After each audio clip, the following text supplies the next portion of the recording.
Baraza la Maaskofu Tanzania TEC limefanya mabadiliko ya liturujia katika baadhi ya vipengele, ikiwemo kipengele cha matangazo ambayo awali viongozi na wageni kutoka serikalini waliohudhuria misa waliruhusiwa kutoa neno mbele ya kanisa.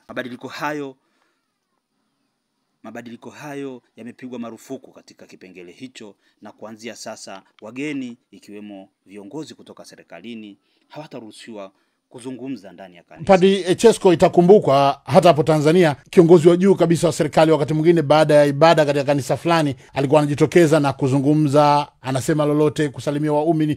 Haitakuwa na nafasi manake. Haitakuwa na nafasi kwa mtu yeyote tu. Yaani kwa mtu yeyote, hata angekuja kiongozi mwingine yeyote yule, hata kutoka sijui wapi, hata ruhusiwa kwenye maeneo ya ibada. Labda awe tu ni kiongozi wa ibada, mwisho wa ibada atapata nafasi ya kuwashukuru waamini ambao wamefika katika ibada na kadhalika. Lakini watu wengine wote ambao sio viongozi wa ibada, hakuna mtu yeyote atakayezungumza pale wakati ibada inaendelea.